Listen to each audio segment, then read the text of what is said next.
ಓಂ ಶಾಂತಿ. ತಾರೀಕು 24/2/2025 ಪ್ರಾತಃ ಮುರಳಿ. ಮಧುರ ಮಕ್ಕಳೇ, ಈ ಆತ್ಮೀಯ ಆಸ್ಪತ್ರೆ ನಿಮಗೆ ಅರ್ಧ ಕಲ್ಪಕ್ಕಾಗಿ ಸದಾ ಆರೋಗ್ಯ ಕೊಡುವಂತದ್ದಾಗಿದೆ. ಇಲ್ಲಿ ನೀವು ದೇಹಿ ಅಭಿಮಾನಿಯಾಗಿ ಕುಳಿತುಕೊಳ್ಳಿ.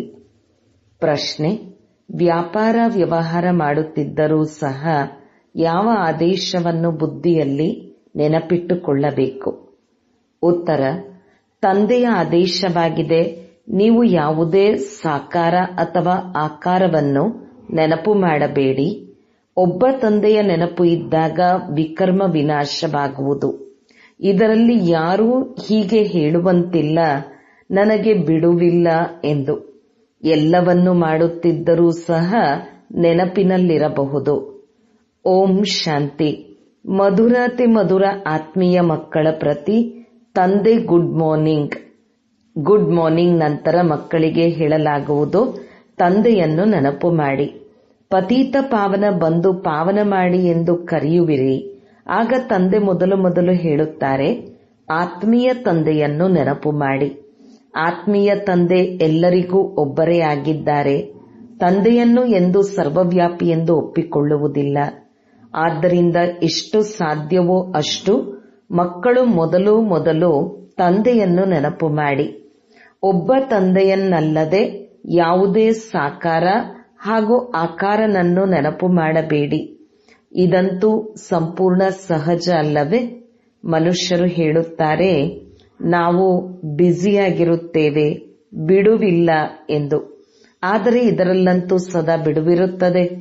ತಂದೆ ಯುಕ್ತಿಯನ್ನು ತಿಳಿಸುತ್ತಾರೆ, ಇದನ್ನು ತಿಳಿದಿರುವಿರಿ.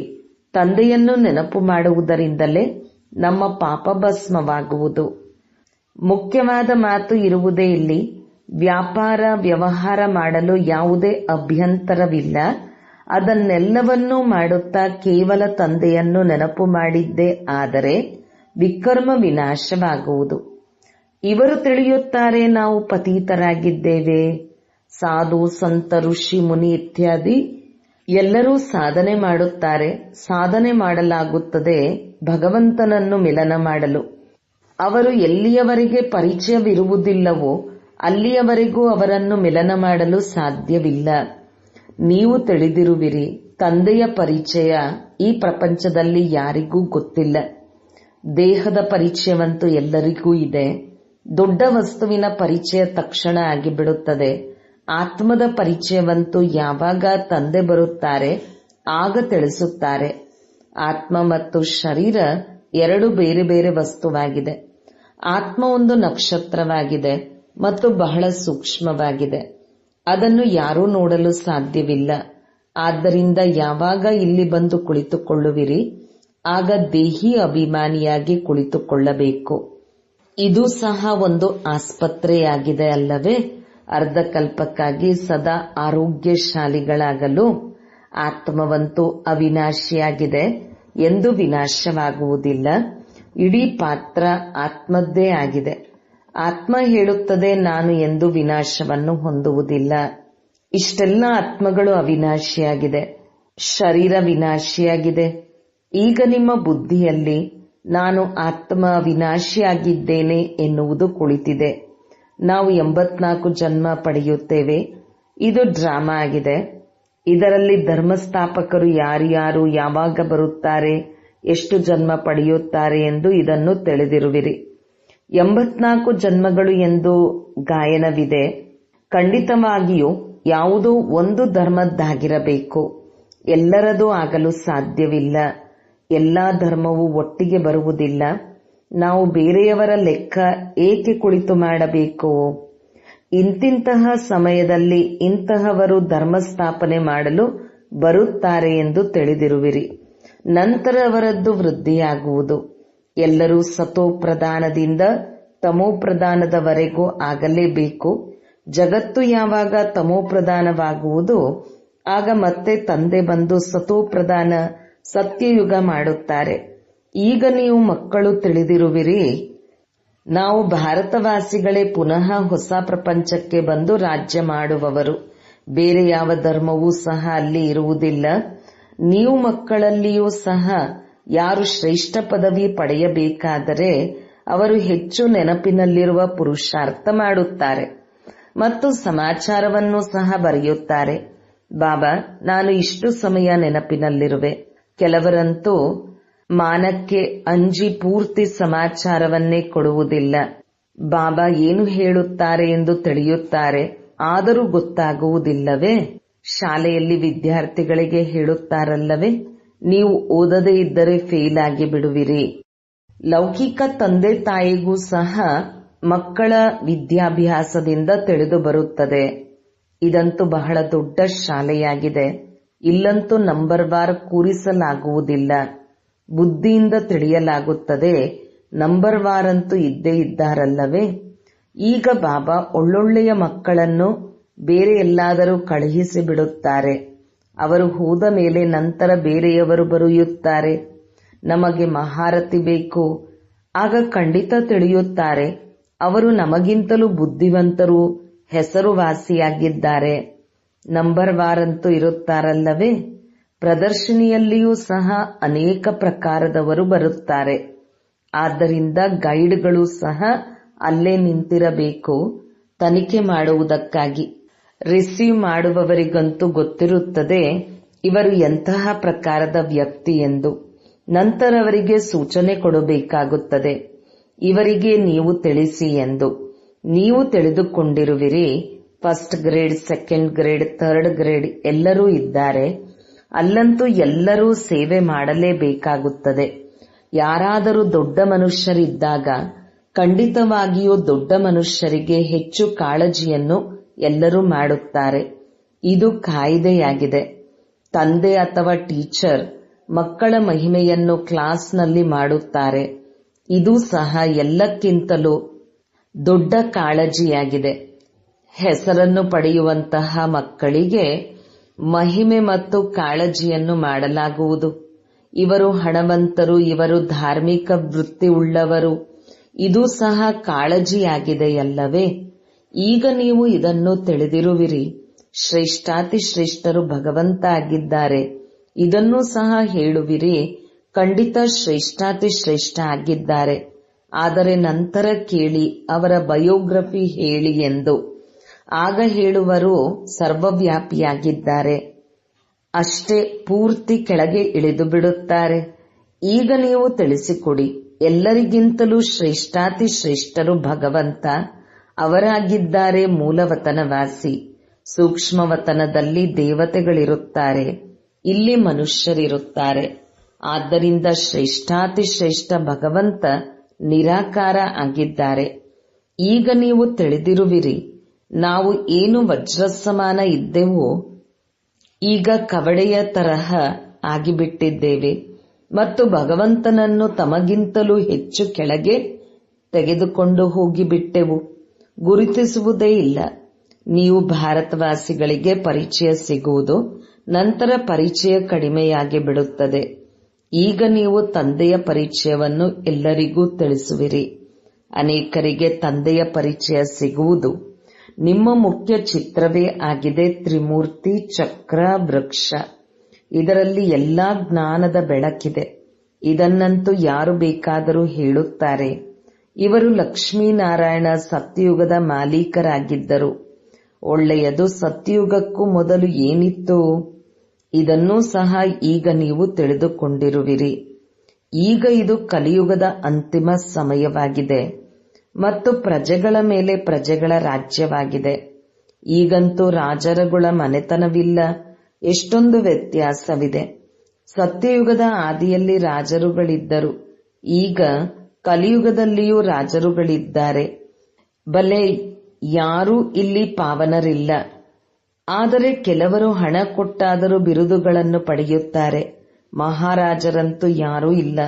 ಬಿರುದುಗಳನ್ನು ಖರೀದಿ ಮಾಡಿಬಿಡುತ್ತಾರೆ. ಹೇಗೆ ಪಟಿಯಾಲದ ಮಹಾರಾಜ, ಜೋಧ್ಪುರ್, ಬಿಕಾನೆರ್ ನ ಮಹಾರಾಜ ಹೆಸರಂತೂ ತೆಗೆದುಕೊಳ್ಳುವರಲ್ಲವೇ? ಈ ಹೆಸರು ಅವಿನಾಶಿಯಾಗಿ ನಡೆದು ಬಂದಿದೆ. ಮೊದಲು ಪವಿತ್ರ ಮಹಾರಾಜರುಗಳಿದ್ದರು, ಈಗ ಅಪವಿತ್ರ ಮಹಾರಾಜರುಗಳಿದ್ದಾರೆ. ಅಕ್ಷರ ನಡೆದು ಬರುತ್ತದೆ. ಈ ಲಕ್ಷ್ಮೀನಾರಾಯಣರಿಗೆ ಹೇಳುತ್ತಾರೆ, ಇವರು ಸತ್ಯಯುಗದ ಮಾಲೀಕರಾಗಿದ್ದರು. ಯಾರು ರಾಜ್ಯ ಪಡೆದರು? ಈಗ ನೀವು ತಿಳಿದುಕೊಂಡಿರುವಿರಿ ರಾಜ್ಯಭಾಗ್ಯದ ಸ್ಥಾಪನೆ ಹೇಗೆ ಆಗುತ್ತದೆ ಎಂದು. ತಂದೆ ಹೇಳುತ್ತಾರೆ, ನಾನು ಈಗ ನಿಮಗೆ ಓದಿಸುತ್ತೇನೆ 21 ಜನ್ಮಕ್ಕಾಗಿ. ಅಲ್ಲಿ ಅವರಂತೂ ಓದಿ ಇದೇ ಜನ್ಮದಲ್ಲಿಯೇ ಬ್ಯಾರಿಸ್ಟರ್ ಇತ್ಯಾದಿ ಆಗುತ್ತಾರೆ. ನೀವು ಈಗ ಓದಿ ಭವಿಷ್ಯದಲ್ಲಿ ಮಹಾರಾಜ ಮಹಾರಾಣಿ ಆಗುವಿರಿ. ಡ್ರಾಮಾ ಪ್ಲಾನ್ ಅನುಸಾರ ಹೊಸ ಪ್ರಪಂಚದ ಸ್ಥಾಪನೆಯಾಗುತ್ತಿದೆ. ಈಗ ಹಳೆಯ ಪ್ರಪಂಚವಿದೆ. ಬಲೆ ಎಷ್ಟೇ ದೊಡ್ಡ ದೊಡ್ಡ ಮಹಲುಗಳಿವೆ, ಆದರೆ ವಜ್ರವೈಡೂರ್ಯಗಳ ಮಹಲುಗಳು ಮಾಡಲು ಯಾರಿಗೂ ತಾಕತ್ತಿಲ್ಲ. ಸತ್ಯಯುಗದಲ್ಲಿ ಈ ಎಲ್ಲಾ ವಜ್ರವೈಡೂರ್ಯ ಮಹಲುಗಳು ಮಾಡುವಿರಲ್ಲವೇ? ಮಾಡುವುದರಲ್ಲಿ ಏನೂ ಸಮಯ ತೆಗೆದುಕೊಳ್ಳುವುದಿಲ್ಲ. ಇಲ್ಲೂ ಸಹ ಭೂಕಂಪ ಏನೇ ಆದರೂ ಸಹ ಬಹಳ ಚತುರರಾದ ಕಾರ್ಮಿಕರಿಂದ ಕಾರ್ಯ ಮಾಡಿಸಿ 1-2 ವರ್ಷದಲ್ಲಿ ಇಡೀ ನಗರವನ್ನೇ ತಯಾರು ಮಾಡಿ ನಿಲ್ಲಿಸಿ ಬಿಡುತ್ತಾರೆ. ಹೊಸ ದೆಹಲಿ ಮಾಡುವಲ್ಲಿ 8-10 ವರ್ಷವೇ ಹಿಡಿಸಿತು. ಆದರೆ ಇಲ್ಲಿನ ಕಾರ್ಮಿಕರು ಮತ್ತು ಅಲ್ಲಿನ ಕಾರ್ಮಿಕರಲ್ಲಿ ವ್ಯತ್ಯಾಸವಂತೂ ಇರುವುದಲ್ಲವೇ? ಇತ್ತೀಚೆಗಂತೂ ಹೊಸ ಹೊಸ ಆವಿಷ್ಕಾರಗಳನ್ನೂ ಸಹ ಹೊರತರುತ್ತಿರುತ್ತಾರೆ. ಮನೆ ಮಾಡುವ ವಿಜ್ಞಾನವೂ ಸಹ ಜೋರಾಗಿದೆ. ಎಲ್ಲವೂ ಸಹ ರೆಡಿಯಾಗಿ ಸಿಗುತ್ತದೆ. ತಕ್ಷಣ ಪ್ಲಾನ್ ತಯಾರಾಗಿ ಬಿಡುತ್ತದೆ. ಬಹಳ ಬೇಗನೆ ತಯಾರಾಗುತ್ತದೆ. ಆದ್ದರಿಂದ ಇದೆಲ್ಲವೂ ಅಲ್ಲಿ ಕೆಲಸಕ್ಕೆ ಬರುವುದಲ್ಲವೇ? ಇದೆಲ್ಲವೂ ಜೊತೆಯಲ್ಲಿ ಬರಬೇಕಿದೆ. ಸಂಸ್ಕಾರವಂತೂ ಇರುವುದಲ್ಲವೇ? ಈ ವಿಜ್ಞಾನದ ಸಂಸ್ಕಾರ ಸಹ ನಡೆಯುತ್ತದೆ. ಆದ್ದರಿಂದ ಈಗ ತಂದೆ ಮಕ್ಕಳಿಗೆ ತಿಳಿಸುತ್ತಾರೆ, ಪಾವನರಾಗಬೇಕಾದರೆ ತಂದೆಯನ್ನು ನೆನಪು ಮಾಡಿ. ತಂದೆಯೂ ಸಹ ಗುಡ್ ಮಾರ್ನಿಂಗ್ ಎಂದು ಹೇಳಿ ಶಿಕ್ಷಣವನ್ನು ನೀಡುತ್ತಾರೆ. ಮಕ್ಕಳು ತಂದೆಯ ನೆನಪಿನಲ್ಲಿ ಕುಳಿತಿರುವಿರಾ? ನಡೆದಾಡುತ್ತಾ ತಿರುಗಾಡುತ್ತಾ ತಂದೆಯನ್ನು ನೆನಪು ಮಾಡಿ. ಏಕೆಂದರೆ ಜನ್ಮ ಜನ್ಮಾಂತರದ ಹೊರೆ ತಲೆಯ ಮೇಲಿದೆ. ಮೆಟ್ಟಿಲನ್ನು ಇಳಿಯುತ್ತಾ ಇಳಿಯುತ್ತಾ 84 ಜನ್ಮ ಪಡೆಯುವಿರಿ. ಈಗ ಮತ್ತೆ 1 ಜನ್ಮದಲ್ಲಿ ಏರುವ ಕಲೆಯಾಗುತ್ತದೆ. ಎಷ್ಟು ತಂದೆಯನ್ನು ನೆನಪು ಮಾಡುತ್ತಿರುವಿರಿ ಅಷ್ಟು ಖುಷಿಯೂ ಆಗುವುದು, ತಾಕತ್ತು ಸಿಗುತ್ತದೆ. ಬಹಳ ಮಕ್ಕಳಿದ್ದಾರೆ. ಯಾರನ್ನು ಮೊದಲನ ನಂಬರಲ್ಲಿ ಇಡಲಾಗುತ್ತೆ, ಆದರೆ ನೆನಪಿನಲ್ಲಂತೂ ಇರುವುದೇ ಇಲ್ಲ. ಬಲೆ ಜ್ಞಾನದಲ್ಲಿ ಬಹಳ ತೀಕ್ಷ್ಣವಾಗಿರುತ್ತಾರೆ, ಆದರೆ ನೆನಪಿನ ಯಾತ್ರೆಯಲ್ಲಿ ಇರುವುದಿಲ್ಲ. ತಂದೆಯಂತೂ ಮಕ್ಕಳ ಮಹಿಮೆ ಮಾಡುತ್ತಾರೆ. ಇವರೂ ಸಹ ನಂಬರ್ 1 ನಲ್ಲಿದ್ದಾರೆ ಅಂದ ಮೇಲೆ ಖಂಡಿತ ಪರಿಶ್ರಮ ಪಟ್ಟಿರಬೇಕಲ್ಲವೇ? ನೀವು ಸದಾ ತಿಳಿಯಿರಿ, ಶಿವಬಾಬಾ ತಿಳಿಸುತ್ತಿದ್ದಾರೆ. ಆಗ ಬುದ್ಧಿಯೋಗ ಅಲ್ಲಿ ನೆಲೆಸಿರುತ್ತದೆ. ಇವರೂ ಸಹ ಕಲಿಯುತ್ತಿರಬೇಕಲ್ಲವೇ? ಆದರೂ ಸಹ ಹೇಳುತ್ತಾರೆ, ಬಾಬಾರವರನ್ನು ನೆನಪು ಮಾಡಿ ಎಂದು. ಯಾರಿಗಾದರೂ ತಿಳಿಸಿಕೊಡಲು ಚಿತ್ರಗಳಿವೆ. ಭಗವಂತ ಎಂದು ನಿರಾಕಾರನಿಗೆ ಹೇಳಲಾಗುವುದು. ಅವರು ಬಂದು ಶರೀರವನ್ನು ಧಾರಣೆ ಮಾಡುತ್ತಾರೆ. ಒಬ್ಬ ಭಗವಂತನ ಮಕ್ಕಳು ಎಲ್ಲ ಆತ್ಮರೂ ಸಹೋದರರಾಗಿರುವಿರಿ. ಈಗ ಈ ಶರೀರದಲ್ಲಿ ವಿರಾಜಮಾನವಾಗಿದ್ದೀರಿ. ಎಲ್ಲರೂ ಅಕಾಲ ಮೂರ್ತಿಗಳಾಗಿರುವಿರಿ. ಇದು ಅಕಾಲ ಮೂರತ್ ಆತ್ಮನ ಸಿಂಹಾಸನವಾಗಿದೆ. ಅಕಾಲ ಸಿಂಹಾಸನದ ತರಹ ವಿಶೇಷವಾಗಿ ಬೇರೆ ಯಾವುದೇ ವಸ್ತು ಇಲ್ಲ. ಈ ಸಿಂಹಾಸನವಾಗಿದೆ, ಅಕಾಲ ಮೂರ್ತಿಯದು. ಭ್ರುಕುಟಿಯ ಮಧ್ಯೆ ಆತ್ಮ ವಿರಾಜಮಾನವಾಗಿರುತ್ತದೆ. ಇದಕ್ಕೆ ಹೇಳಲಾಗುವುದು ಅಕಾಲ ಸಿಂಹಾಸನ. ಅಕಾಲ ಮೂರ್ತಿಯದು ಅಕಾಲ ಸಿಂಹಾಸನವಾಗಿದೆ. ಆತ್ಮಗಳೆಲ್ಲ ಅಕಾಲವಾಗಿದೆ. ಎಷ್ಟು ಅತಿ ಸೂಕ್ಷ್ಮವಾಗಿದೆ. ತಂದೆಯಂತೂ ನಿರಾಕಾರನಾಗಿದ್ದಾರೆ. ಅವರು ತಮ್ಮ ಸಿಂಹಾಸನವನ್ನು ಎಲ್ಲಿಂದ ತರುತ್ತಾರೆ? ತಂದೆ ಹೇಳುತ್ತಾರೆ, ಇದು ನನ್ನ ಸಿಂಹಾಸನವೂ ಆಗಿದೆ.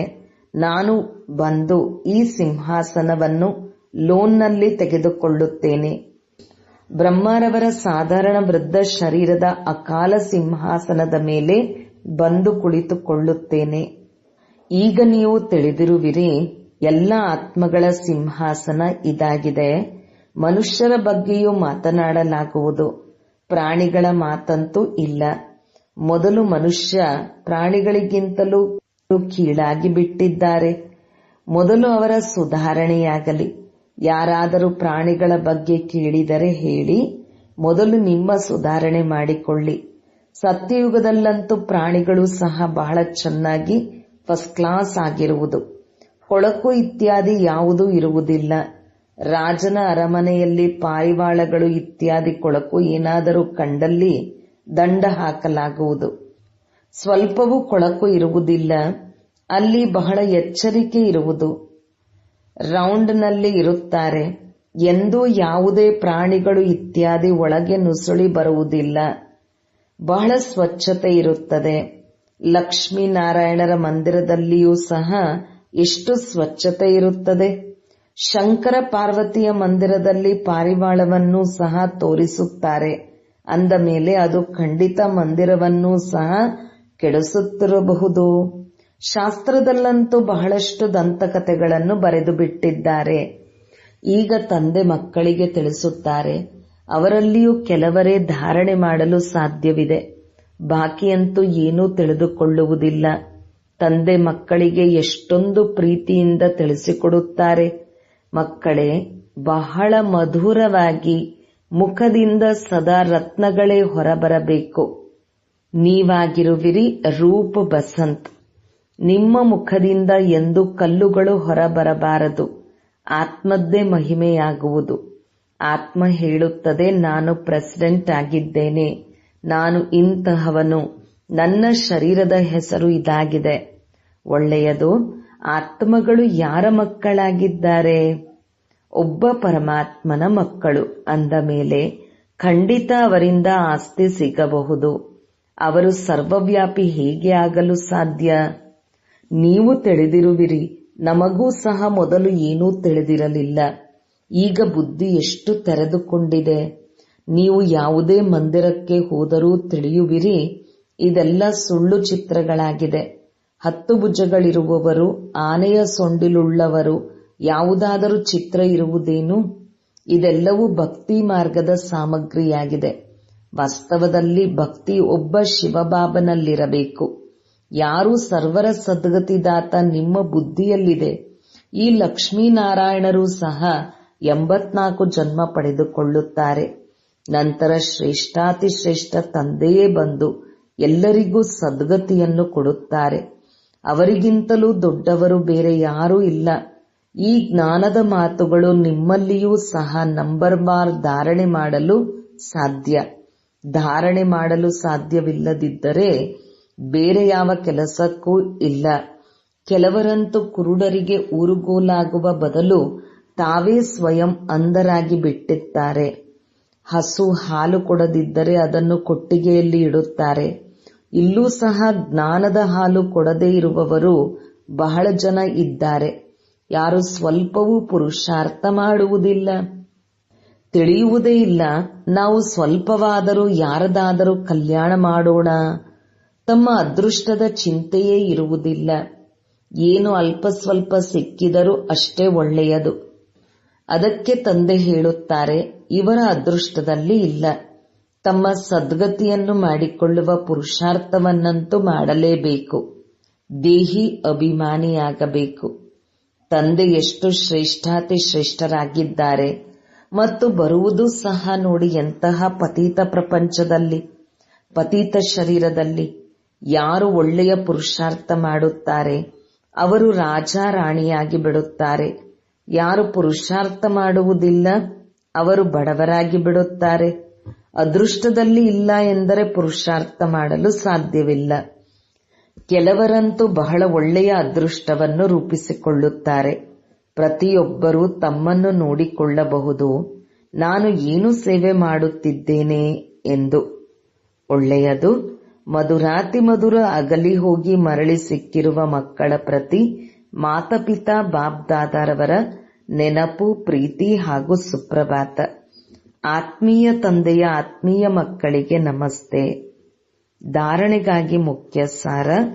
1. ರೂಪ ಬಸಂತರಾಗಿ ಮುಖದಿಂದ ಸದಾ ರತ್ನಗಳೇ ಹೊರಬರಬೇಕು. ಬಹಳ ಬಹಳ ಮಧುರರಾಗಬೇಕು. ಎಂದೂ ಸಹ ಕಲ್ಲು ಕಟುವಚನಗಳು ಹೊರಬರಬಾರದು. 2. ಜ್ಞಾನ ಮತ್ತು ಯೋಗದಲ್ಲಿ ತೀಕ್ಷ್ಣರಾಗಿ ಮತ್ತು ತಮ್ಮ ಹಾಗೂ ಅನ್ಯರ ಕಲ್ಯಾಣ ಮಾಡಬೇಕು. ತಮ್ಮ ಶ್ರೇಷ್ಠ ಅದೃಷ್ಟ ಮಾಡಿಕೊಳ್ಳುವ ಪುರುಷಾರ್ಥ ಮಾಡಬೇಕು. ಕುರುಡರಿಗೆ ಊರುಗೋಲಾಗಬೇಕು.